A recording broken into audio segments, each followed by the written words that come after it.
그러니까 한국은 자본이익에 중점을 두는 투자란 말이에요. 네. 근데 미국은 현금 흐름에 중점을 두는 투자거든요. 그러니까 이게 완전히 다른 거거든요. 네. 그렇죠. 말씀하신 대로 우리나라는 보통 투자를 할 때 갭 투자. 네, 그러니까 뭐 맞아요.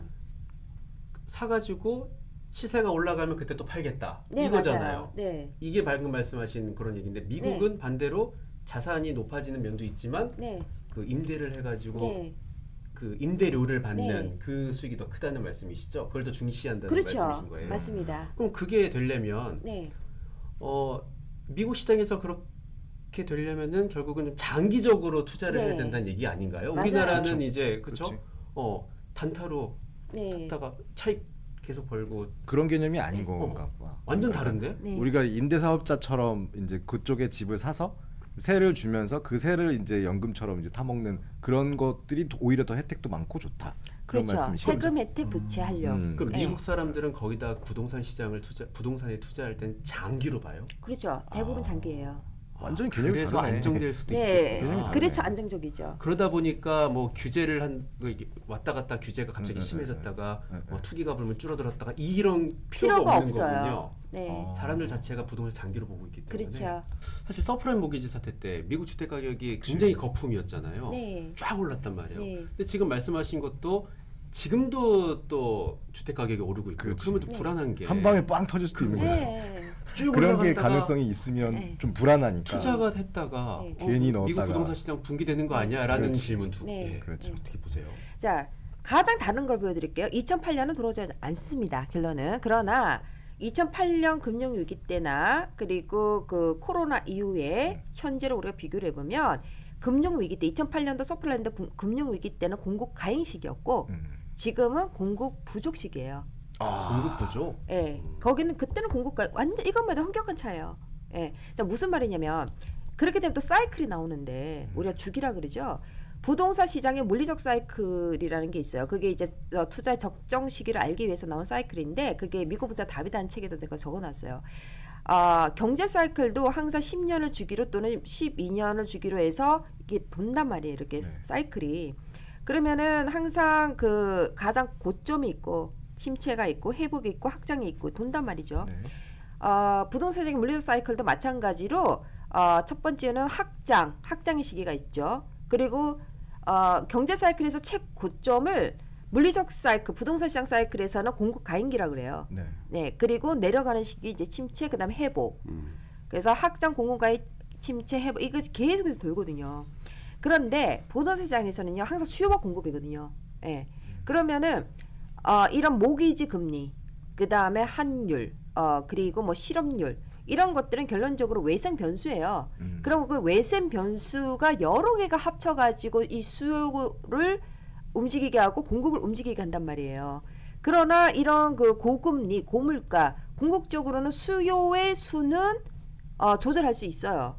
낮출 수는 있으나 공급이 늘어나지 않으면 수요가 어차피 공급보다 초과하면 가격은 올라요. 그렇겠죠. 그죠? 네. 그러나 공급이 늘어나지는 못했어요. 예, 그 이유가 뭐냐면 첫 번째는 코로나가 모든 부동산 시장을 바꿔놔 버렸어요. 하나의 대번역기예요. 뉴노멀의 시대를 맞이하는 해로서 대전환점이 된 거거든요. 그러면서 그 공급의 그 우크라이나 전쟁 터지면서 공급망 문제가 더 커졌잖아요. 그렇죠. 그러니까는 그렇죠. 그러니까 모든 게 다 올려버렸죠. 인플레이션 다 올랐잖아요. 그럼 지금 네. 돈을 넣어야 할 때인가요? 지금 제가 말씀드리면은 기회를 찾으셔야 된다. 이 시점에서. 어디서 찾아야 될까요? 틈새 시장에서. 틈새 시장? 네. 그것이 크게 거시적으로 봤을 때는 대한민국에서 이러한 기회를 찾을 수가 없다면 내가 익숙한 지역이 아닌 다른 지역이나 또는 다른 국가에서 그 기회를 찾아야 하는 것이고 미국에서도 위기와 기회가 공존하는 한 해가 될 것이다 라고 제가 얘기를 했어요. 언제? 올해 2024년. 그러면은 위기를 기회로 만드셔야 된다. 그 보석을 찾아라. 그럼 그거는 틈새 시장에서 찾아야 된다. 그럼 틈새 그 시장 얘기를 아까 한 좀 거죠. 더 궁금한 게 자꾸 이제 아까 네. 그 박 기자가 얘기 보석을 궁금한 건 찾으러. 좀 도시 어느 도시 어느 지역 보석은 어디에 네. 뭘 찾아야 되냐라는 네. 거죠. 말씀드릴게요. 사실 이게 코로나 이후에 굉장히 많이 네. 바뀐 것 네. 같기도 하고 네. 네. 그런 얘기도 좀 어느 네. 도시 네. 가장 그게 중요한 거 중요한 거지. 말씀드릴게요. 네. 투자 지역 선정 포인트에서 미국에서는 가장 중요한 게 인구가 유입된 지역을 찾으세요. 아, 인구 유입. 네. 자, 부동산에 중요한 거는 인구의 흐름을 파악하는 거거든요. 자, 이제까지는 대한민국에서는 미국하고 생각하면 예전에 고물가 지역, 네. 예. 그리고 그 인구 밀도가 높은 지역, 뉴욕 뉴욕 아니면은 같은 로스앤젤레스, 샌프란시스코였단 말이에요. 그러나 인구가 그쪽에서는 많이 빠지고 빠지고 있지. 있어요. 그렇죠. 아시죠? 맞아요. 살아보셔서. 마약이다 이후에 뭐다 특히나 해가지고. 그렇죠. 사람들이 그렇죠. 재택근무하기 엄청 빠지는데. 시작하니까. 예, 네. 엄청 빠졌죠. 그러니까는 그 전부터 인구의 움직임이 시작됐어요, 이미. 우리 예전에 미국에서 서부 개척시대 기억나세요? 네. 사람들이 기억은 안 서부로 갔잖아요. 그래서 서부에서 학립대 시작이 돼버렸죠. 네. 굉장히 오래전이에요. 지금 인구 어디로 갔냐를 보세요. 이제 썬벨트 밑으로 왔단 말이에요. 고물가 지역에서 이제는 저물가 지역으로 왔어요. 그 이유가 뭐냐? 트렌드가 바뀌었어요. 코로나로. 무슨 말이냐? 코로나가 오면서 인구가 어디로 흘렀냐면은 도심보다는 도시 외곽으로 갔어요. 그때 당시에는 왜 그러냐면은 코로나 바이러스의 전염병에서 내가 자유롭고 싶어서 나 안 걸리려고 그죠? 안전성을 위해서 도심부터 도시 외곽으로 인구가 빠져버렸고 그리고 경제성이었어요. 예, 왜냐면 그때는 전부 다가 봉쇄가 됐고 그리고 재택근무 원격근무가 도입이 되면서 굳이 출퇴근 필요가 없었단 말이에요. 네. 그러니까는 굳이 고물가 지역, 고밀도 지역에서 살 필요 없이 좀 더 저렴한 지역을 찾은 거예요. 그러니까는 사람들이 살기가 좋은 저렴한 지역으로 간다. 그런데 그 지역이 시골이 아니라 대도시예요. 예. 그래서 이선 도시가 발달한 거예요. 그러니까 일선 도시에서 사람이 빠지고 그 사람들이 어디로 갔느냐? 이선 도시로 간 거예요. 그럼 일선 도시는 어디냐? 일선 도시는 예전부터 대도시, 거대 도시, 고물가 지역, 뉴욕, 샌프란시스코, LA 이런 데고요. 그러면 이선 도시는 어디냐? 애틀란타, 달라스, 휴스턴, 오스틴 이런 쪽으로 흘렀단 말이에요. 예.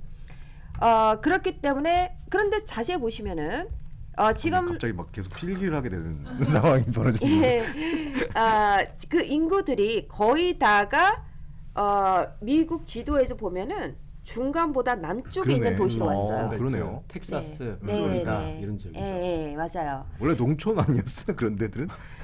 대도시였긴 했는데 네. 거대 대도시는 아니었죠. 아. 우리가 생각한 거대 대도시는 진짜 도쿄처럼 인구 밀집 그리고 고물가 이젠 사람들이 그거 필요하지 않거든요. 왜? 트렌드가 바뀌어서 생활 방식이 바뀌었어요. 원격근무, 재택근무가 코로나 이후에도 종료가 됐음에도 불구하고 이제는 우리 세계 모든 사람들한테 뉴노멀로 바뀌면서 고착화가 됐어요. 이제 우리 생활이 된 거예요. 그러니까는 부동산 시장이 바뀐 거죠. 두 번째, 이 트렌드가 또 바뀐 게 뭐냐면은 온라인이 활성화됐잖아요. 그걸로 인해서 뭐가 바뀌었어요?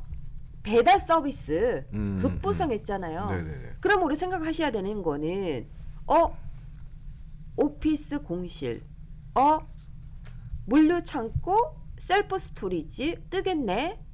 오피스 공실 크겠네 나오죠. 네. 인구의 흐름 때문에 부동산이 바뀌죠.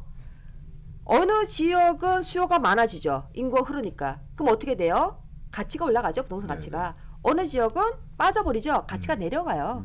궁극적으로. 왜냐? 부동산은 움직이지 않아요.